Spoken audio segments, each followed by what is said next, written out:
వీడెవడండి బాబు, job ఇవ్వలేదని ఏకంగా fake SBI bank పెట్టేశాడు.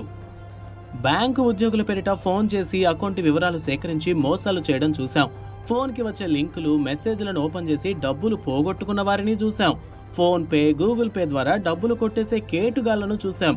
ఇలా ఆన్లైన్ బ్యాంకు సేవలు అందుబాటులోకి వచ్చాక చాలా రకాల మోసాలు వెలుగు చూస్తున్నాయి. ఇదంతా మనకు తెలియకుండా మన బ్యాంకు డీటెయిల్స్ సేకరించి మోసగించే బ్యాచ్.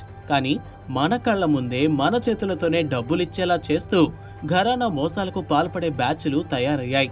అలాంటి ఓ చీటింగ్ ముఠా తమిళనాడులో పట్టుబడింది. ఆన్లైన్లో డబ్బులు కొట్టేయడం కాదు, ఏకంగా ఓ నకిలీ బ్యాంకునే ఏర్పాటు చేసి దర్జాగా మోసాలకు పాల్పడుతున్న ముఠా తమిళనాడులో పట్టుబడింది. 1-2 రోజులు కాదు, ఏకంగా 3 నెలలు ఈ నకిలీ బ్యాంకును నడిపారు కేటుగాళ్లు.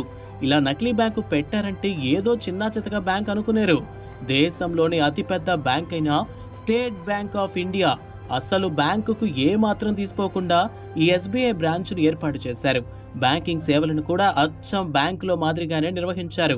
3 నెలల పాటు ఈ నకిలీ బ్యాంకును నడిపారంటే ఎంత పకడ్బందీగా నిర్వహించారో అర్థమవుతోంది.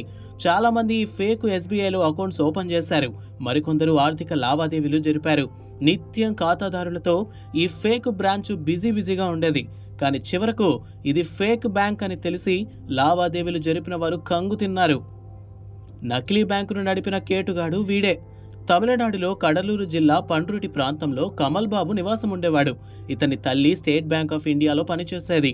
2 ఏళ్ల క్రితం ఆమె రిటైర్ అయింది. అయితే తల్లి ఉద్యోగాన్ని తనకు ఇవ్వాలని ఎస్బీఐ ఉన్నతాధికారులను కోరాడు కమల్. అందుకు నిబంధనలు అంగీకరించకపోవడంతో జాబ్ రాలేదు. ఇలా జరగటంతో తనే సొంతంగా బ్యాంకు పెట్టాలని అనుకున్నాడు కమల్. చిన్నప్పటి నుండి తల్లితో కలిసి బ్యాంకుకు వెళ్లడంతో అక్కడ జరిగే కార్యకలాపాలన్నీ తెలుసు. అలా బ్యాంకు పేరిట మోసానికి తెరతీశాడు. ప్రింటింగ్ ప్రెస్ లో పనిచేసే ఓ స్నేహితుడిని తన నకిలీ బ్యాంకు కుట్రలో భాగస్వామ్యం చేశాడు. అలాగే రబ్బర్ స్టాంపులు తయారు చేసే మరో స్నేహితుడిని కలుపుకున్నాడు. ఈ ఇద్దరితో కలిసి తమిళనాడులోని పండ్రుటి ప్రాంతంలో నకిలీ ఎస్బీఐ బ్రాంచ్ను ఓపెన్ చేశాడు. కంప్యూటర్లు, లాకర్లు, ఉద్యోగులు, ఇలా అసలైన బ్రాంచ్లకు ఏమాత్రం తీసుకోకుండా ఫేక్ బ్యాంకును సృష్టించాడు కమల్ బాబు. ఈ బ్రాంచ్ పేరిట ఓ వెబ్సైట్ కూడా ఓపెన్ చేశాడు. ఇలా ఖాతాదారులను పూర్తిగా నమ్మించి దాదాపు 3 నెలల పాటు ఆర్థిక లావాదేవీలు కూడా జరిపాడు కమల్ బాబు.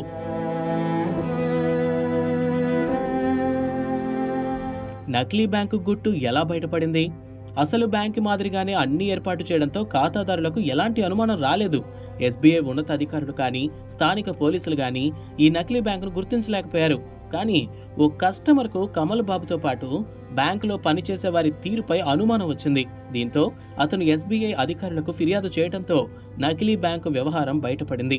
ఇంతకాలం తాము చూసింది బ్యాంకు వ్యవహారాలు చేసింది ఓ నకిలీ బ్యాంకులని తెలిసి పండ్రుటి ప్రజలు షాక్ అయ్యారు. ఎస్బీఐ అధికారుల ఫిర్యాదు మేరకు పోలీసులు రంగంలోకి దిగారు. ఏకంగా ఓ నకిలీ బ్యాంకునే సృష్టించిన కమల్ బాబుతో పాటు అతని స్నేహితులను కటకటాల్లోకి తోశారు.